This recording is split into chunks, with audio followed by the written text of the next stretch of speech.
O áudio que vocês vão ouvir agora é parte do podcast Xadrez Herbal. Caso vocês queiram ouvir mais sobre esse assunto e outros temas de política internacional, é só ir em xadrezherbal.com.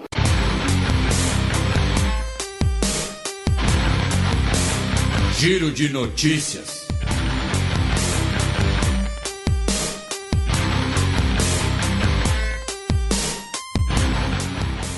Notícia da última sexta-feira, dia 15 de novembro. Veneza fecha a Praça de São Marcos devido à nova inundação. Isso, a situação em Veneza continua complicada, já são 3 dias de água subindo, chegando ao nível, né, a gente chegou até a mencionar no programa passado, de 187 centímetros, né, a segunda maior marca já registrada em Veneza, e aí alguns locais históricos de Veneza, como a Praça de São Marcos, foram completamente fechadas, né?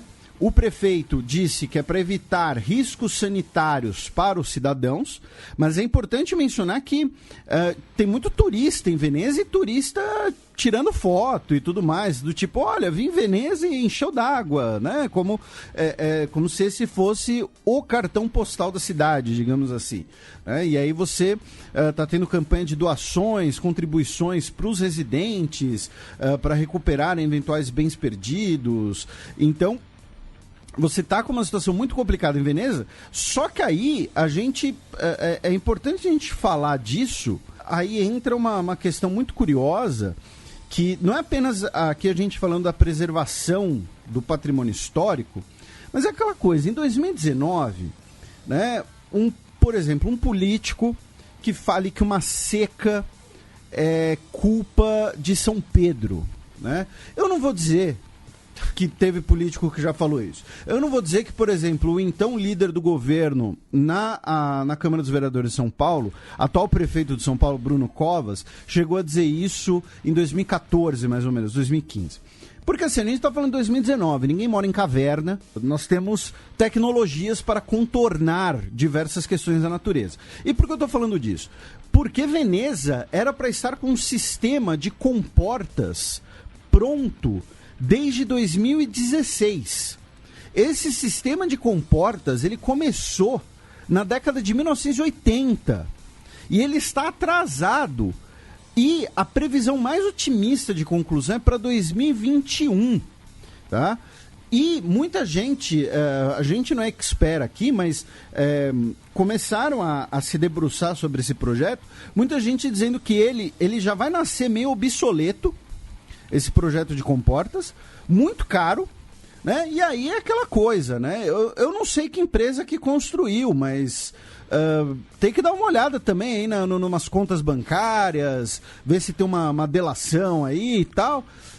E ao mesmo tempo, um ouvinte nosso fez uma lembrança muito interessante no Twitter, infelizmente eu não registrei o nome dele, de que os Países Baixos passaram séculos correndo o risco de serem inundados pelo mar, e nas últimas décadas, eles, ao contrário, eles se expandiram. Eles criaram aterros e o sistema de diques, comportas, para garantir a existência do país. Então, assim, Veneza tem um sistema que previna, que preserve Veneza, já está muito mais do que atrasado, porque não dá para ficar, novamente, é 2019. Tem algumas coisas que não é mais justificável a gente responsabilizar a natureza. É claro, a natureza é uma força que quando quer entrar com os 2 pés na porta, né? É só lembrar, por exemplo, lá do vulcão da Islândia, que ferrou com a Europa inteira em diversos aspectos. Mas, ao mesmo tempo, né, não dá para ficar só esperando ali as condições climáticas ideais. E falando em patrimônio histórico, meu caro Matias, a gente repercutiu algumas vezes, né, o destino da casa onde nasceu Adolf Hitler, e o governo da Áustria decidiu, né? O governo da Áustria já havia arrematado a casa, a decisão foi inclusive para a justiça, já que a proprietária da casa, ela queria mais dinheiro, né, do que o valor da indenização da expropriação, e aí a nova casa será uma delegacia. né? Eu acho que assim, se um neonazista for lá fazer uma peregrinação, fazer gestos nazistas na Áustria é crime, e aí já fica lá. Né? É um jeito interessante dos neonazistas visitarem a antiga casa de Hitler. Notícia do último sábado, dia 16 de novembro. China envia soldados a Hong Kong pela primeira vez após começo de manifestações. Essa manchete ela é meio pegadinha, mas é importante. Por quê? Porque você ouve essa manchete, ou você lê essa manchete da Reuters, fica parecendo, né, que a China mandou lá colunas de tanques, soldados, comandos, paraquedistas. Não. A China mandou um batalhão com cerca de 400 soldados para ajudar na limpeza de Hong Kong, de barricadas, tirar escombros das ruas e tal. Só que ao mesmo tempo, né, para bom entendedor, né, olha, é o seguinte, a gente precisa... Começa como limpeza. A gente precisa limpar aqui as ruas. A gente pode mandar aqui, sei lá, a gente pode mandar os bombeiros, a gente pode mandar os voluntários, a gente pode mandar a Cruz Vermelha, a gente pode mandar, sei lá, os garis de Pequim. Mas não, vamos mandar 400 soldados. Né? Então eles lá desfilando pela cidade, de camisas verde-oliva e tudo mais. Então, assim, para bom entendedor, meia palavra basta. Agora, brincadeiras à parte, a situação continua complicada em Hong Kong, já que um episódio que muitos dos nossos ouvintes devem ter visto em outras mídias, até porque rendeu muitas imagens e tal, é que nós temos uma espécie de sítio à Universidade Politécnica de Hong Kong, em que cerca de 100 manifestantes... É sítio no sentido militar, só para ficar claro. É, um cerco.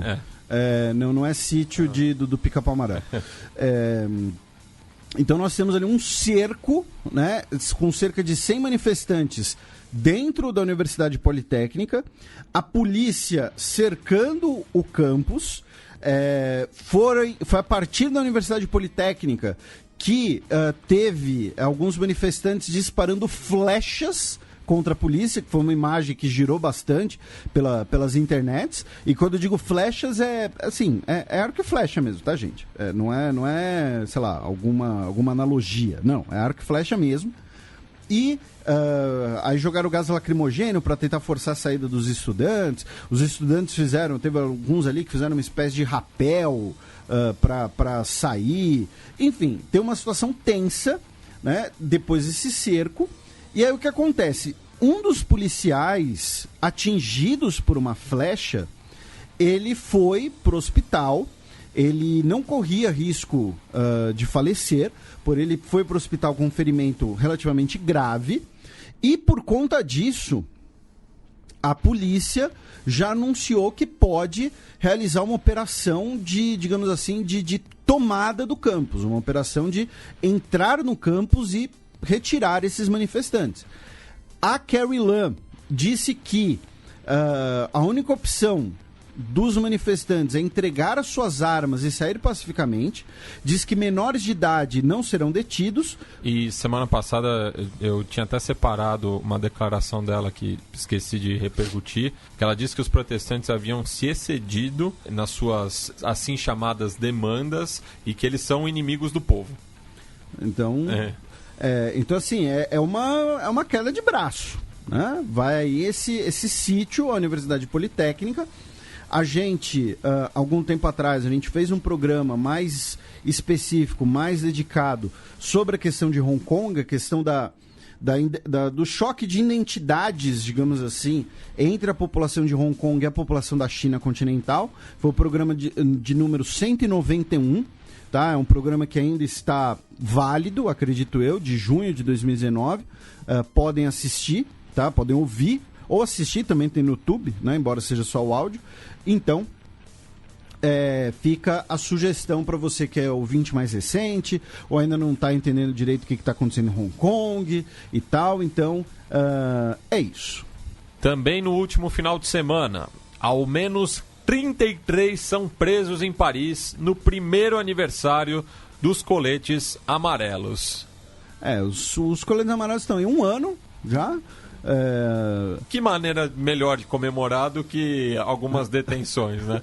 Aí fizeram cerca de 3 mil manifestantes se reuniram no sul de Paris, e aí a polícia usou um cão d'água, disparou gás lacrimogênio e no sábado deteve aí 33 pessoas. Lembrando que assim, os coletes amarelos a gente chegou a repercutir bastante no final do ano passado, quando o movimento chegou a estar, digamos assim, no auge, né, de mobilização de pessoas. E agora, uma das grandes questões que a gente já mencionava naquela época era que os coletes amarelos eles tinham pautas, digamos assim, um pouco difusas, né? Você tinha muitas pautas envolvidas e isso acabou colaborando para virar um movimento que perdeu força em quantidade, porém mantém pessoas mobilizadas todo final de semana, embora manifestações menores agora, que não chegam a ameaçar diretamente o governo Macron. Só que tem uma questão interessante que a gente até pode não, a gente certamente vai falar mais disso mais pra frente, que assim, o Macron, ele começou a dar uma guinada nos últimos meses, pelo menos na parte externa, que é a que eu acompanho mais, em relação a alguns temas de seu governo. Talvez justamente para começar a agradar esse público e começar a desidratar a Marine Le Pen, que provavelmente vai ser a sua grande rival na próxima eleição presidencial francesa. O que eu quero dizer com isso? Nas últimas semanas, a gente falou muito de quando ele disse que a OTAN estava com morte cerebral. Mas ele também falou que, por exemplo, que ele é muito cético em relação à entrada de países com culturas muito diferentes na União Europeia. E ele falou isso no contexto da Albânia. O que isso quer dizer? Né? A Albânia é um dos países europeus em que você tem, um dos poucos países europeus em que você tem uma maioria muçulmana da população. Né? Então, pergunta para ele, o que você acha aí da Albânia, né? Tá, a Albânia é um lugar legal? Tá? Ele falou, então, me vejo preocupado com países muito culturalmente diferentes. Né? Então, ele já começou, como eu disse, ele não é uma guinada, né? Porque não é uma mudança radical, mas ele já começou ali a dar uma transicionada para algumas outras pautas. Tá? E falando em detenções e ações policiais, em Malta, um empresário chamado Jorgen Venesh, ele foi preso em conexão com o assassinato daquela jornalista, a Daphne Caruana Galizia, que foi morta num atentado à bomba, ela que era uma das principais investigadoras dos casos do Panama Papers. Tá?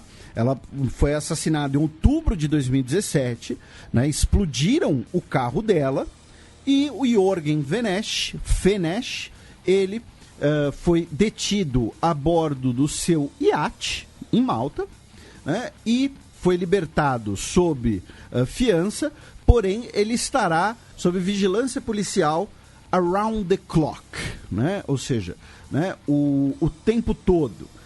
E aí, o detalhe é que o nome dele, né, estaria ali envolvido em alguns esquemas que estavam sendo investigados e denunciados pela jornalista, certo?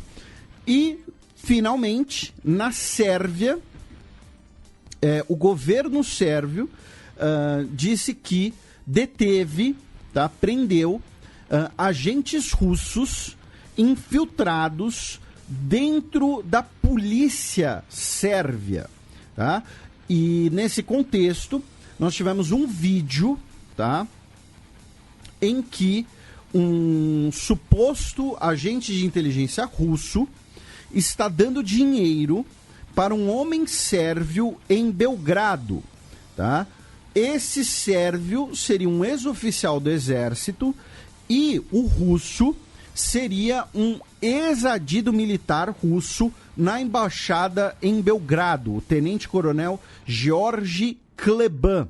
Tá? E aí, a partir desse vídeo, que gerou muita repercussão interna, lembrando que na Sérvia, nas relações com a Rússia, elas, ao mesmo tempo que são muito importantes, A Rússia é a potência que mais apoia a Sérvia. Ao mesmo tempo, elas também geram um certo debate, um certo desgaste, no sentido de que, olha, a Sérvia ela é um fantoche da Rússia, a Sérvia é um estado satélite da Rússia, né? Discussões nesse viés, eu não estou afirmando isso, tá? Então, esse vídeo gerou muita repercussão e a partir desse vídeo, tá? Cerca de 10 agentes russos dentro da polícia sérvia teriam sido detidos, tá?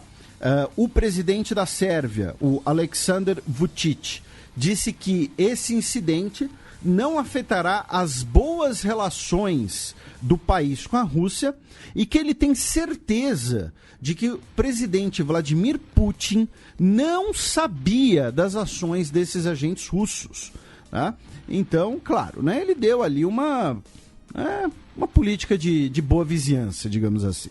Notícia do último domingo, dia 17 de novembro. Irmão de ex-presidente é eleito no Sri Lanka. Isso, tivemos eleições presidenciais no Sri Lanka no último final de semana. E o vencedor, com 52,25% dos votos, mais ou menos aí 7 milhões de votos, foi o Gotabaya Rajapaksa. O nome Rajapaksa, vocês talvez se lembrem, embora a gente não pronunciasse muito os sobrenomes, nos programas em que a gente falou da crise no Sri Lanka. Tá? A gente teve uma crise constitucional no Sri Lanka no final do ano passado. A gente falou disso nos programas de número 164 e no programa de número 166. E depois a gente também falou bastante do Sri Lanka quando tivemos aqueles atentados na Páscoa, no programa 184, tá? São 3 programas que, claro, acho que menos gente vai se interessar para compreender a situação no Sri Lanka, mas são referências. Mas você que é nosso ouvinte, você que, né, se lembra dos programas, certamente, provavelmente, vai se lembrar de que aquela crise constitucional no Sri Lanka era entre o presidente e o parlamento. No caso, o presidente do país era o Maithripala Sirisena e o parlamento decidiu apontar como primeiro-ministro o Mahinda Rajapaksa, que era ex-presidente e é irmão do Gotabaya, que foi eleito agora para ser o presidente. O Gotabaya, assim como o seu irmão, eles ganharam muita notoriedade quando eles eram as principais lideranças contra o exército dos tigres tamês, durante a Guerra Civil do Sri Lanka. Inclusive, se você quiser acompanhar a política singalesa sob a perspectiva dos tamils, eu sugiro o Twitter da cantora Mia, né? Que inclusive leva esse nome porque o pai dela era um dos tigres tamils que sumiu em ação, né? Missing in Action, M-I-A, né? E você mencionou isso outro dia e eu fiz a mesma cara que eu fiz agora, do tipo, mano, como é que você sabe disso? Mas, inclusive, o Gotabaya, agora o novo presidente, ele é um ex-oficial das forças de elite do Sri Lanka. Só que aí, meu caro Matias, aí veio não vou dizer mutreta, né? Mas aí veio ali, né, a questão, né? Porque é o seguinte, o ex-presidente, o Mahinda, ele virou o primeiro-ministro e ministro das Finanças. E detalhe... E o Gotabaya era do Ministério da Secretaria de Defesa durante a gestão do irmão. E o pai deles também foi uma figura proeminente, né, na luta por independência, na época do Ceilão, né? E o próprio Gotabaya foi um dos principais responsáveis por acabar com a guerra civil no país, matando, né, o líder justamente dos tigres tamês, o Velupillai Prabhakaran, imagino que esteja a pronúncia errada, isso há 10 anos. E nesse período aí ele sofreu várias tentativas de assassinato. E também houve várias crises diplomáticas com o Ocidente e a Organização das Nações Unidas. E aí, além disso tudo que você falou, tem mais um irmão, o Chamal Rajapaksa, que agora vai ser ministro de Agricultura, e outro irmão, o Basil Rajapaksa, que vai ser o chefe de gabinete do presidente. Então, assim, vão ser 4 irmãos em altos cargos. Uma autocracia, né? O presidente, primeiro-ministro, chefe de gabinete e um ministro, 4 irmãos. E o detalhe é que eles vão ter imunidade. E aí vai entrar numa coisa que, assim, eu não estudei muito a fundo ainda, tal, mas eu pretendo dar uma lida nisso e para mim faz muito sentido, que é o Mahinda, que foi presidente, que foi uma das figuras centrais naquela crise constitucional, que é considerado uma das figuras mais importantes desse Sri Lanka, independente, pós-Ceilão, né, toda essa trajetória que você mencionou, tem gente dizendo que ele que vai ser o presidente de verdade. Que o irmão ganhou a eleição. Testa de ferro, né? O irmão ganhou a eleição, mas quem vai mandar mesmo vai ser o Mahinda. Até porque, novamente, ele estava lá naquela crise, né? Uma figura central naquela crise constitucional em que o parlamento bateu de frente com o presidente. Então, no caso, o primeiro-ministro do Sri Lanka, só para deixar claro, tá, gente? A gente às vezes fala de alguns países como esse. O Sri Lanka é um país, é um regime semipresidencialista, mais ou menos que nem a França, em que, teoricamente, quem manda é o presidente. O primeiro-ministro, ele vai ter, ele tem um poder ali de um chefe de ministros. A comparação que eu sempre costumo fazer, que é uma analogia, e por isso carrega todos os problemas de uma analogia, é que o primeiro-ministro é uma espécie ali de chefe da Casa Civil, ele é o chefe dos ministros, né? Mas aí tem gente dizendo que quem vai mandar de verdade vai ser o Mahinda. Mas, de qualquer jeito, a família Rajapaksa e a mamata não acabou. E eu utilizei, né, o gentílico singalês. Cabe lembrar que esse é o grupo majoritário do país, né? Por isso até leva o gentílico, mas também existem populações muçulmanas, além dos tamils, que foi justamente as regiões onde o Gotabaya teve pior desempenho nas urnas. Notícia da última quarta-feira, dia 20 de novembro. Príncipe Andrew anuncia afastamento da vida pública após escândalo com criminoso sexual. A gente tinha citado, né, as Malvinas no cheque, e o Príncipe Andrew representou a coroa, né, no conflito armado lá no começo dos anos 80. Isso, ele foi piloto de helicóptero, que tem uma tradição, né, na família real do irmão mais novo sempre ter uma carreira militar, né? Então o irmão mais novo atual é o Harry, né? Ele se viu no Afeganistão.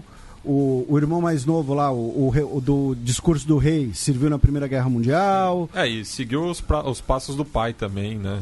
Isso. E aí, o Príncipe Andrew, né, que é o irmão mais novo do Príncipe Charles, ele tem o título de Duque de York, ele deu uma entrevista aí, bombástica, digamos assim, e ele deu essa entrevista falando, né, das suas relações, da sua amizade com o Jeffrey Epstein, né, o bilionário e criminoso sexual, e ele é acusado por uma mulher chamada Virginia Roberts Giuffre de terem tido relações sexuais quando ela tinha apenas 17 anos, e ela teria sido oferecida, teria sido coagida, enfim, pelo Jeffrey Epstein, tá? E aí ele disse que ele se tornou, né, uma grande perturbação à família real, às instituições de caridade associadas a ele. Portanto, perguntei à Sua Majestade se posso renunciar aos deveres públicos no futuro próximo, e ela deu a permissão. É claro que eu estou disposto a ajudar qualquer agência policial apropriada em suas investigações, se necessário, né? Essa entrevista, como eu disse, acabou sendo bastante bombástica, né? E mostrando, né, para muita gente ali que ele teria ali uma culpa no cartório, ele teve ali um comportamento defensivo e tudo mais. Eu não assisti a entrevista, eu só li, muita gente falou do comportamento dele, o comportamento corporal digamos assim, e ele anunciou essa aposentadoria aí da sua vida pública. Também no Reino Unido, né, tivemos aí o primeiro debate entre o Jeremy Corbyn e o Boris Johnson na terça-feira. O debate girou em torno do Brexit. Segundo a pesquisa realizada pela rede de TV que realizou o debate, a ITV, eles fizeram lá uma pesquisa, né? Logo depois, meio que quem venceu o debate, né? E foi 51% para o Boris Johnson, 49% para o Jeremy Corbyn. Ou seja, né, virtual empate aí, né? 51 a 49. Falaram especialmente, como disse, sobre o Brexit. E aí, no dia seguinte, o Partido Trabalhista lançou oficialmente o seu programa de governo. E nesse programa, dentre diversas propostas já defendidas publicamente pelo Jeremy Corbyn, né, como, por exemplo, maiores impostos para bilionários, tá? Bilionários. Ele defende um novo referendo sobre o Brexit. Tá? Outra pauta é a diminuição da jornada de trabalho, que, como eu disse, também é uma pauta já defendida por ele, historicamente. Então, assim, a principal questão, pensando no Brexit, é um novo referendo sobre o Brexit. E ele disse, numa entrevista, que ele seria neutro em relação ao Brexit. Tá? Ele não orientaria os integrantes do seu partido a um voto específico. Ele disse que cada um deve votar com o que acredita que seja melhor para o Reino Unido. Tá? Então teve esse domínio da questão do Brexit. E aí o Brexit, né, toda essa questão está gerando tanto impacto no discurso político do Reino Unido, que teve um eleitor famoso, né? Quer dizer, um cara famoso, não um eleitor famoso, né, mas um cara bastante conhecido, anunciando seu voto para as próximas eleições de dezembro. O Alan Moore, né, o escritor de quadrinhos, autor de várias obras-primas. E por que isso é uma notícia? Porque, como a própria nota dele coloca, né, isso é algo que não se vê todo dia. Um anarquista avesso às redes sociais, à internet, que não vota há 40 anos anunciando um voto. Foi a filha dele que acabou passando o anúncio, né? Isso, até porque, né, o Alan Moore, acho que ele não deve... Se perguntar pra ele, qual é o seu login no Facebook, ele deve, sei lá, te jogar uma maçã, entendeu? Alguma coisa assim. Ele que não votava desde 79, né? Que foi justamente a eleição no qual surgiu Margaret Thatcher, né? E aí ele coloca que é necessário votar porque estamos num mundo maluco, né? Num wretched world. Ele diz que alguns líderes são malevolentes e catastróficos, que devem deve ter oposição por qualquer meio disponível. Enfim, é uma nota relativamente grande. E aí ele coloca que o meu voto pelo Labour, né, pelo Partido Trabalhista, porque o atual manifesto, ou seja, esse projeto de governo que a gente mencionou, é o conjunto de propostas mais encorajador que eu já vi por qualquer partido britânico. E estamos vivendo tempos imensamente complicados e incertos, enfim. Então, quem quiser ver, né, todo mundo, acho que imagino que deve conhecer a obra da Alan Moore, mesmo que de forma indireta. E, finalmente, né, se você não quiser pensar em toda essa treta de Brexit, eleição, disputas políticas, anarquistas, vamos aqui fechar, né, sobre o Reino Unido com uma notícia sempre agradável, que é que né, o Reino Unido ele vai receber uma árvore de Natal, né, um pinheirão de Natal aí, né, de presente da Noruega, né, porque desde 1947 a Noruega dá de presente uma árvore de Natal que é exibida na Trafalgar Square, a principal praça de Londres, né, como um símbolo da gratidão pelo apoio britânico durante a Segunda Guerra Mundial, né? Já que o governo norueguês e a família real norueguesa ficaram exilados no Reino Unido. A resistência norueguesa e tropas norueguesas que fugiram combateram organizados e armados pelo Reino Unido. Inclusive teve uma operação muito famosa que destruiu o possível reator nuclear do Terceiro Reich, que seria na Noruega. Quem jogou Comandos... Meu Deus, ó! Matias Gamer. E aí foi publicada a foto da prefeita de Oslo, a Marianne Borgen, e a prefeita de Westminster, a Ruth Bush, serrando uma árvore. E é engraçado que assim, elas estão usando uma daquelas serras que é tipo, eu pego de um lado, você pega do outro. Tipo Pica-Pau. Exatamente, parece muito tipo uma serra do Pica-Pau. Mas elas estão serrando aí a árvore e que vai ser exibida, né? Ela tem um abeto, que é uma árvore da mesma família que o pinheiro. É uma conífera. De 24 metros de altura, tá?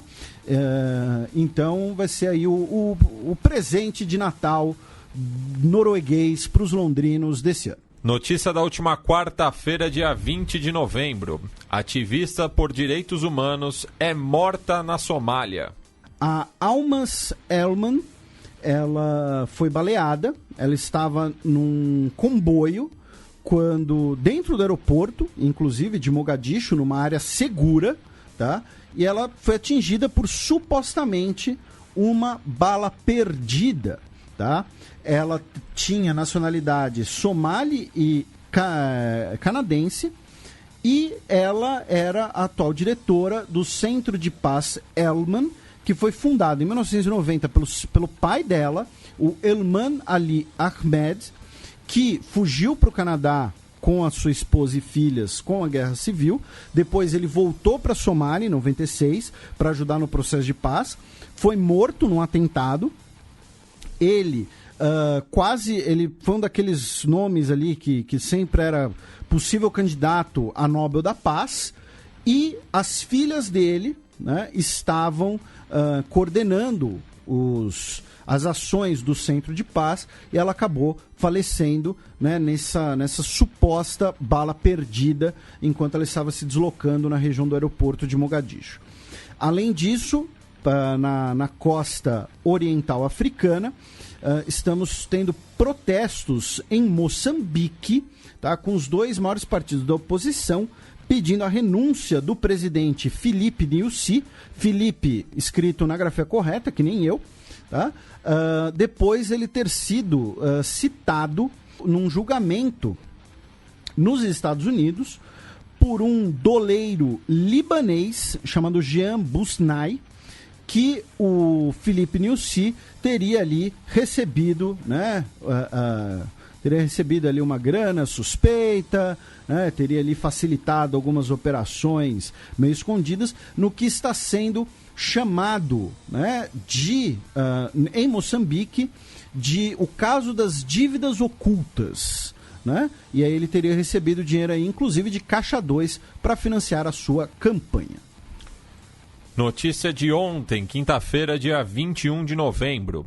Expira prazo para que Reino Unido abra mão da posse das Ilhas Chagos. Isso, a gente chegou a comentar, noticiar em maio, né, quando a Assembleia Geral da ONU aprovou, viu um voto da Assembleia, dizendo que, por 116 a favor, 6 contra e o restante de abstenções, dizendo que as Ilhas Chagos, que são ocupadas pelos britânicos e onde os britânicos têm bases militares, e inclusive uma das ilhas é alugada pelos britânicos aos Estados Unidos, a ilha de Diego Garcia, para ter uma base militar dos Estados Unidos ali. As Ilhas Chagos ficam no meio do Oceano Índico, tá? E foi determinado que as Ilhas Chagos deveriam ser devolvidas, tá, às Ilhas Maurício. Quando as Ilhas Maurício, em 65, eram ainda uma colônia britânica, os britânicos, digamos assim, repartiram as Ilhas Maurício para ficar com as Ilhas Chagos, que são um pouco mais distante das Ilhas Maurício, né? E os britânicos alegam que as ilhas são deles, é reconhecida como deles, e que foi feito um acordo sobre a posse das ilhas, em que os britânicos indenizaram as Ilhas Maurício em 3 milhões de libras. Já as Ilhas Maurício dizem que, na verdade, o que rolou foi uma chantagem, tá? Em que as Ilhas Maurício, para ter a sua independência, foram obrigadas, né, a abrir mão do arquipélago das Ilhas Chagos. E aí você teve esse voto na Assembleia Geral da ONU, dizendo que as ilhas devem ser devolvidas às Ilhas Maurício. Os britânicos não cumpriram o prazo, mas ainda disseram que não há dúvida sobre a nossa soberania ao território britânico do Oceano Índico, que é o nome jurídico, digamos assim, das Ilhas Chagos, que está sob contínua soberania britânica desde 1814. E por que isso é bastante polêmico? Por 2 motivos. Primeiro, essa base de Diego Garcia, né, que é alugada para os Estados Unidos, é considerada uma das principais bases ali do cenário da chamada Guerra ao Terror. Tá? Ela foi usada como ponto de abastecimento para bombardeios ao Afeganistão, ao Iraque. Ela é no meio ali do Oceano Índico, tá? Um pouco mais ao sul ali da ponta da Índia. Tá? Imagina, é quase um ponto médio entre Madagascar e a Índia, tá, gente? E ela seria também local de uma base clandestina para tortura, né, interrogatórios, né, usando eufemismo, da CIA. Tá? Os Estados Unidos renovaram o aluguel da base até 2036.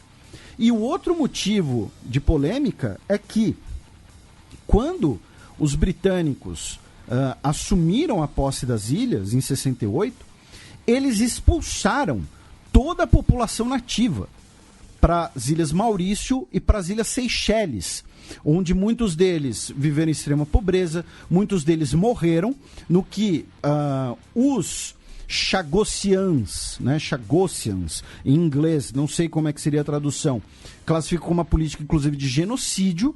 E aí, como parte, né, de uma tentativa de acordo, em 2002, o governo britânico forneceu cidadania britânica aos Chagossians que tenham nascido entre 69 e 82. Tá?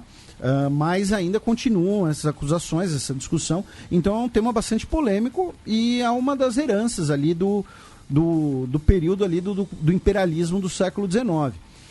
Aí eu vou aproveitar o gancho, inclusive, fazer um pequeno alto jabá do meu texto, do meu mais recente texto na Gazeta do Povo, em que eu falo do referendo de Bougainville, como ele é uma consequência desse imperialismo do século XIX e como ele é importante do ponto de vista econômico. Tá? Eu vou falar mais disso no encerramento do programa. Abaixa o volume, porque lá vem Breaking News. República do Níger realizará concurso para nova letra de hino nacional.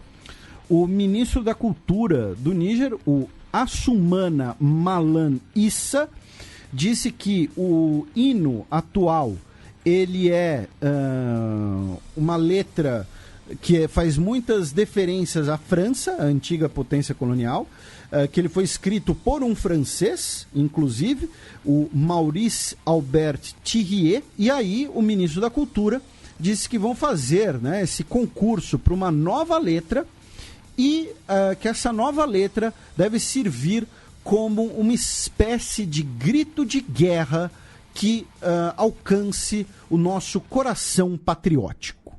Tá? E de qualquer jeito a notícia serve, né? A gente sempre fala aí de colonialismo, descolonização e tudo mais.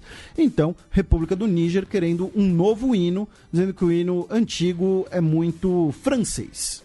E um sobre la hora também, porque acabaram de anunciar um toque de recolher em 3 localidades do sul de Bogotá.